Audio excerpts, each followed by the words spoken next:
말씀 묻겠습니다. 말씀은 마태복음 6장 19절에서 34절.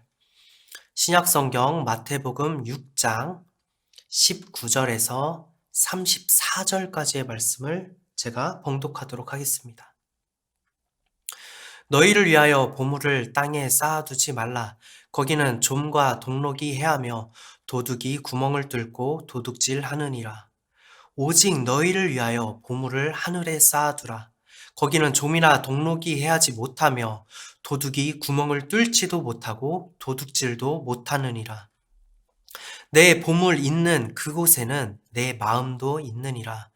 눈은 몸의 등불이니 그러므로 내 눈이 성하면 온몸이 밝을 것이요 눈이 나쁘면 온몸이 어두울 것이니 그러므로 내게 있는 빛이 어두우면 그 어둠이 얼마나 더하겠느냐. 한 사람이 두 주인을 섬기지 못할 것이니 혹 이를 미워하고 저를 사랑하거나 혹 이를 중히 여기고 저를 경히 여김이라. 너희가 하나님과 재물을 겸하여 섬기지 못하느니라. 그러므로 내가 너희에게 이르노니 목숨을 위하여 무엇을 먹을까 무엇을 마실까 몸을 위하여 무엇을 입을까 염려하지 말라. 목숨이 음식보다 중하지 아니하며 몸이 의복보다 중하지 아니하냐. 공중의 새를 보라. 심지도 않고 거두지도 않고 창고에 모아들이지도 아니하되 너희 하늘 아버지께서 기르시나니 너희는 이것들보다 귀하지 아니하냐. 너희 중에 누가 염려함으로 그 키를 한 자라도 더할 수 있겠느냐. 또 너희가 어찌 의복을 위하여 염려하느냐. 들의 백합화가 어떻게 자라는가 생각하여 보라. 수고도 아니하고 길쌈도 아니하느니라. 그러나 내가 너희에게 말하노니 솔로몬의 모든 영광으로도 입은 것이 이 꽃 하나만 갖지 못하였느니라. 오늘 있다가 내일 아궁이에 던져지는 들풀도 하나님이 이렇게 입히시거든. 하물며 너희일까 보냐. 믿음이 작은 자들아. 그러므로 염려하여 이르기를 무엇을 먹을까 무엇을 마실까 무엇을 입을까 하지 말라. 이는 다 이방인들이 구하는 것이라. 너희 하늘 아버지께서 이 모든 것이 너희에게 있어야 할 줄을 아시느니라. 그런즉 너희는 먼저 그의 나라와 그의 의를 구하라. 그리하면 이 모든 것을 너희에게 더하시리라. 그러므로 내일 일을 위하여 염려하지 말라. 내일 일은 내일이 염려할 것이요 한 날의 괴로움은 그날로 족하니라. 아멘. 오늘은 우린 얼마로 사는가에 대한 제목으로 말씀을 증거하도록 하겠습니다. 그리스도의 몸된 교회로서 그의 지체로서 진정한 행복을 누리며 살아오고 계십니까? 아멘. 진정한 행복을 누리며 살아오고 싶은데 너무나도 불경기입니다. 너무나도 불경기니 진정한 행복이 맞나 싶습니다. 금리, 물가 할 것 없이 모든 것들이 다 치솟기만 하는데 내 월급만 요지부동입니다. 언제쯤 숨통이 트일까 싶습니다. 그런데 생각해보면 숨통이 트인 적이 있었던가 싶기도 합니다. 우리는 매일 수고로움으로 일터에 나가 일을 해야만 하고 정말 숨만 쉬어도 돈이 나갑니다. 급여를 받는 날에는 이런저런 이유로 다 빠져나가고 남은 잔고를 확인하고 나면 일할 맛이 뚝 떨어집니다. 규모에 맞게 합리적인 소비를 하고 싶어도 이미 나의 소비는 후불제가 되어버려서 그것을 갚기 위해 일해야 되는 상황이 되어버렸습니다. 저 또한 목회자로 부름을 받기 전에는 여러분과 같이 직장 생활을 해보았기 때문에 이러한 일들을 잘 알고 있습니다. 우리는 늘 돈의 그늘 아래에 있습니다. 벗어나고 싶어도 우리는 이미 비즈니스 속에 살아가고 있습니다. 내가 무감각한 중에도 비즈니스는 계속 확장되고 있습니다. 간호사들이 나이팅게일 선서를 하고 의사들이 히포크라테스 선서를 할지라도 결국 비즈니스, 곧 돈의 그늘 아래 있는 것이 현실입니다. 어떠한 이상과 가치가 있더라도 돈을 떠나서 살 수는 없습니다.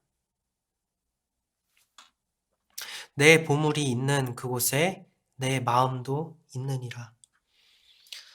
이 말씀은 참 나를 불편하게 만드는 성경 구절입니다. 나는 아니라고 생각하고 그렇게 여긴다고 할지라도 이미 나는 마음과 시선이 보물을 향하고 있는 것을 발견하게 됩니다. 내 욕심이 아니더라도 나의 어떤 어려운 상황이나 환경에서 그 보물들, 그런 것들에 내 마음을 빼앗기고 내 시선이 갈 수밖에 없는 것이 현실이고, 그런 나를 발견할 때마다 내가 이것밖에 안 되는가 라는 생각을 하게 됩니다. 돈에 대한 생각을 많이 하다 보면 고민도 점점 많아집니다. 하나님을 믿는 자녀라면 마땅히 이 거대한 돈의 그늘에서 벗어나서 돈에 구애받지 않고 하나님이 기뻐하시는 대로만 살아가고 싶어요. 하지만 그것이 너무나도 쉽지가 않습니다. 저에게도 돈 그 자체에 대해서 이것은 나에게 어떤 의미가 있는가? 나는 이것을 어떻게 받아들여야 하는가? 라는 고민을 했던 때가 있습니다. 저는 신학교 시절부터 하나님께 기독교의 문화와 비즈니스 선교에 대한 소명을 받았습니다. 그래서 단순하게 목회 현장으로 가는 친구들과는 달리 저는 돈에 대해서 생각할 수밖에 없었고 돈에 대해서 명확한 정립이 필요했습니다. 고민만 많아지고 머리는 지끈지끈 거렸습니다. 아무리 생각해도 돈의 그늘에서 벗어나려면 돈이 많아야겠다라는 결론을 낼 수밖에 없었습니다. 무엇을 하든 돈이 필요하기 때문입니다. 그렇게 때가 되어서 이제 군대에 입대를 하게 되었습니다. 어느 날 선임과 보초를 서던 때였습니다. 강원도 철원에서 근무를 했는데요. 이제 강원도니까 경치가 얼마나 좋습니까? 근데 이제 그곳의 경치도 저에게는 점점 무료하게 이제 느껴지기 시작한 때였습니다. 그런데 언제 봐도 참 신기하고 언제 봐도 참 굉장하다라고 느껴지는 게 무엇이냐면 이렇게 큰 패러글라이딩만한 독수리가 하늘을 날아다니는데 참 보면 하늘의 제왕과도 같습니다. 날개짓 한 번 없이 저 높은 하늘을 자신만만하게 날아다니는 모습이 참으로 장관입니다. 심지어 제가 이제 북한과 가까운 곳에서 근무를 해서 북한이 보이는 곳이었습니다. 이 독수리는 남한과 북한의 경계선도 자유롭게 넘어다녔습니다. 아무도 독수리를 막을 수 없었습니다. 갈라진 이념 속에서 저는 북을 향해서 총을 겨누고 경계를 하고 있지만 그런 이념조차도 독수리를 막을 수는 없었습니다. 그 모습을 바라보자니 내 자신이 저 독수리보다 나은 게 무엇일까라는 생각을 하게 되었고, 나는 이 복무 기간 동안에 이곳에 갇혀 있어야 하는데 저 독수리의 자유로움을 보고서 나는 왜 독수리보다도 못한가? 나는 왜 독수리보다도 여유도 없고 자유롭지 못한가에 대해서 생각하게 되었습니다. 저는 마음의 여유를 갖고 싶다라는 생각이 들었습니다. 복무 기간이 아직 한창 남았었기 때문입니다. 그 남은 복무 기간을 알차게 보내고 싶다라는 생각을 했습니다. 그렇게 선임과 대화를 시작하게 되었습니다. 대화 내용은 이랬습니다. 돈이 아주 많았다면 군대에 와서 고생을 하더라도 마음에 여유가 넘칠 것이다. 왜냐하면 복무가 끝나고 전역을 하면 나는 꽤나 만족스러운 삶을 살아갈 수 있을 것이기 때문입니다. 돈이 있으면 그렇게 살 수 있다라는 것이에요. 하지만 선임이나 저는 모아둔 돈이 없었고, 그래서 저희는 해당 사항이 없었습니다. 그러면 이렇게 가정을 해보았습니다. 이미 우리는 돈이 없는 상태로 군대에 왔지만, 지금 만약에 복권에 당첨이 되거나 하늘에서 돈이 뚝 떨어진다면 나에게 얼마가 있어야 나는 전역하며 자유롭게 되는 그날까지 내 마음의 여유를 가질 수 있을까? 처음에는 1,000만 원, 2,000만 원, 3,000만 원, 5,000만 원 이렇게 늘어나더니 곰곰이 생각을 해보니 아니야, 집도 좀 있어야 될 것 같아. 차도 좀 사야 되지 않을까?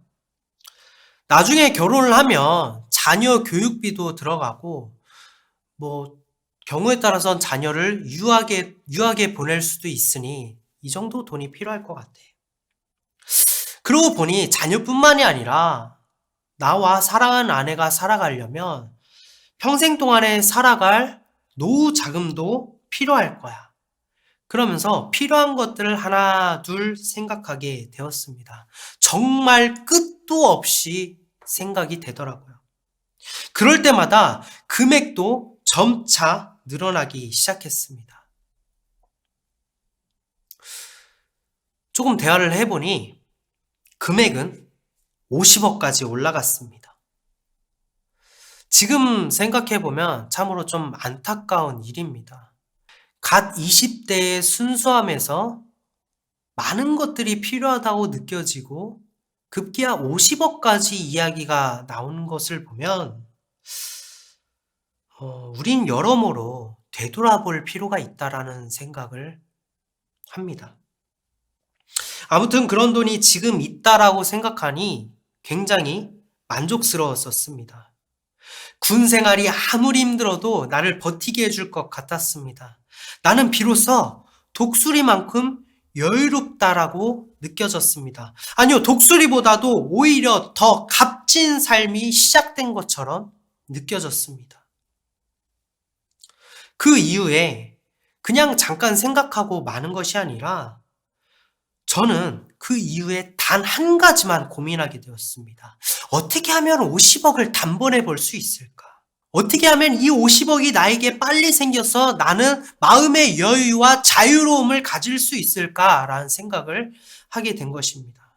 그것이 나에게 자유를 주고 여유를 주며 내 삶을 행복하게 만들어줄 유일한 열쇠라고 생각했기 때문입니다.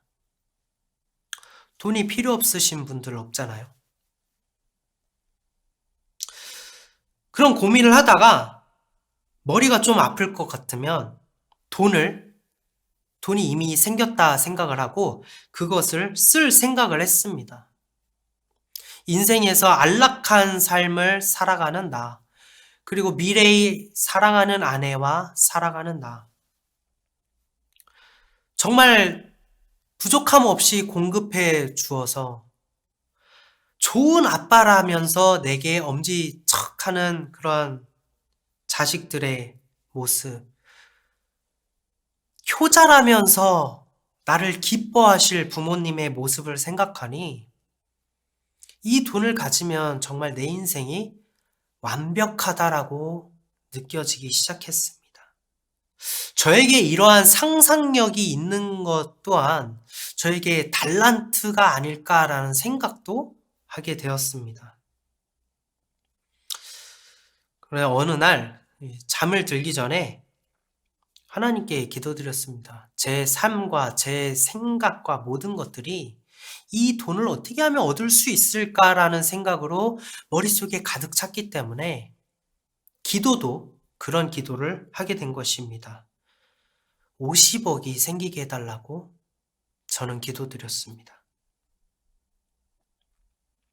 하나님, 부디 저에게 50억을 주십시오. 50억만 주신다면 제가 돈의 그늘에서 벗어날 수 있으니 저는 하나님을 기쁘시게 할 수 있을 것 같습니다. 50억만 주시면은 제 모든 삶을 하나님이 기뻐하시는 일에 제가 헌신하겠습니다. 라고 기도드렸습니다. 그런데 제 마음속에 하나님께서 작은 음성을 주셨습니다. 수일아, 나는 너에게 얼마짜리니?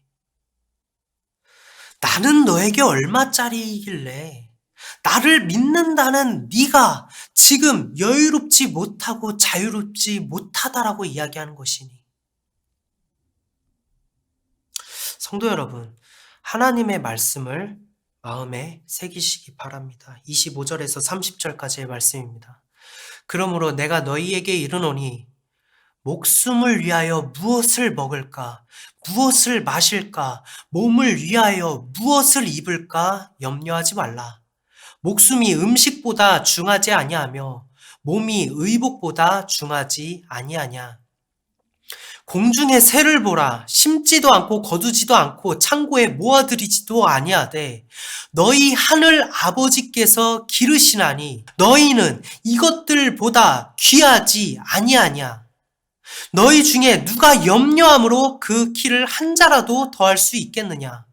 또 너희가 어찌 의복을 위하여 염려하느냐. 들의 백합화가 어떻게 자라는가 생각하여 보라. 수고도 아니하고 길쌈도 아니하느니라. 그러나 내가 너희에게 말하노니 솔로몬의 모든 영광으로 입은 것이 이 꽃 하나만 갖지 못하느니라.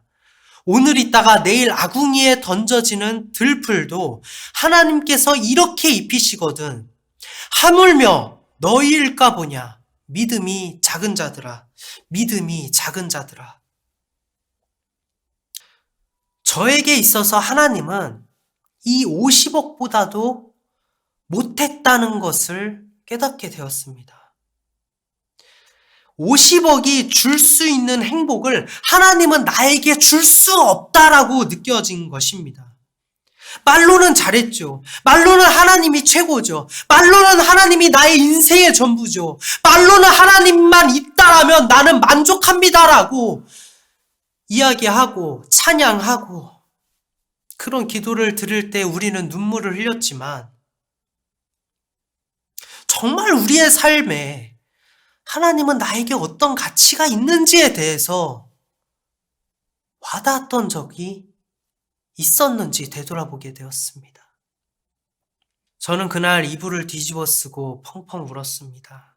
나의 잘못된 생각 때문에 운 것이 아닙니다. 독수리만도 못하다고 여겼던 내가 지금 무엇 때문에 살아가고 있는지에 대해서 다시금 깨달았기 때문입니다. 갈라디아서 2장 20절입니다. 내가 그리스도와 함께 십자가에 못 박혔나니 그런즉 이제는 내가 사는 것이 아니요 오직 내 안에 그리스도께서 사시는 것이라. 이제 내가 육체 가운데 사는 것은 나를 사랑하사 나를 위하여 자기 자신을 버리신 하나님의 아들을 믿는 믿음 안에서 사는 것이라. 아멘. 나는 50억을 달라고 기도했어요.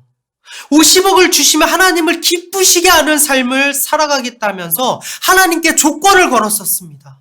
그런데 제가 착각하고 있었습니다. 예수님께서는 갈보리 십자가에 오르셔서 나를 위해 십자가에 달리실 때 나에게 조건을 걸지 않으셨다라는 것입니다. 나에게 무엇을 달라고 하지도 않으셨다라는 것입니다. 내 죄는 사망밖에는 값을 지불할 수 없다라는 것을 나는 알았지만 예수님께서는 단지 나를 사랑하셔서 나를 위해서 자신을 버리시고 모든 것을 쏟아내셨습니다. 그것 때문에 지금 내가 살고 있다라는 것을 우리는 살아가면서 너무나도 쉽게 잊어버린다는 것입니다. 우리는 하나님을 믿는다라고 말하지만 정작 내 삶에서는 아무 쓸데없다고 느껴지지는 않으십니까? 고난과 역경은 내 스스로 감당해야 될 몫이라고 생각하고 하나님은 그저 저 멀리에서 그저 그냥 가만히 계신 것처럼 느껴지진 않으십니까? 31절, 32절 말씀입니다. 그러므로 염려하여 이르기를 무엇을 먹을까, 무엇을 마실까, 무엇을 입을까 하지 말라. 이는 다 이방인들이 구하는 것이라. 너희 하늘 아버지께서 이 모든 것이 너희에게 있어야 할 줄을 아시느니라. 아멘. 너희 하늘 아버지께서 이 모든 것이 너희에게 있어야 할 줄을 아시느니라. 하나님은 인간을 창조하시고 그저 저 멀리에서 관망하시는 분이 아니십니다. 그분이 나를 사랑하시고 자신을 찢으면서까지 나를 구원하시고 죽기까지 나를 절대로 포기하지 않는 이유는 나의 아버지이기 때문입니다. 우리의 하늘 아버지이기 때문인 것입니다. 내가 아무 쓰잘데기 없고 무능하고 능력도 없고 잘한 거 하나도 없어서 낙망하고 계십니까? 그분이 나를 기르시고 나를 먹이시는 나의 아버지라는 사실을 기억하시기 바랍니다. 그 누구도 우리를 그리스도의 사랑에서 끊을 수 없습니다. 그 누구도 나의 아버지가 되시는 하나님과 나의 관계를 끊을 수가 없습니다. 너무 힘들죠. 오늘도 매일 주저앉고 싶죠. 언제쯤 이 고통이 끝날까? 언제쯤 나는 이 칠흑 같은 터널을 지나서 언제쯤 나는 빛을 볼 수 있을까? 라고 생각되지 않으십니까? 말로 다 할 수 없겠죠. 여러분뿐이겠습니까? 저도 마찬가지죠. 누구도 이 사실에서 벗어날 수 없을 것입니다. 그러나 이 모든 일에 대하여 우리를 사랑하시는 이로 말미암아 우리가 넉넉하게 이기느니라. 아멘. 우리는 당장 패배하는 것처럼 보일지 모르겠지만 나를 위해 대신 싸우시는 하나님께서 우리에게 승리를 주실 것입니다. 우리의 대장 되시는 예수님으로 우리는 넉넉하게 이길 것입니다. 너희를 치던 적은 어디 있느냐? 너희를 억누르던 적들은 어디 있느냐? 보라, 하나님의 구원을, 보라, 하나님의 능력을, 너희를 위해서 싸우시는 주의 손을 보라. 아멘. 하나님이 이미 이기신 일에는 우리는 더 이상 걱정할 필요가 없습니다. 먼저 그의 나라와 그의 의를 그리고 교회를 구하면서 그분의 손에 그 못자국을 바라보시고 그분의 십자가를 바라보시면서 모든 일에 넉넉하게 이기심으로 진정한 행복을 누리는 성도 여러분이 되시기를 소망합니다. 잠시 기도하는 시간 갖도록 하겠습니다.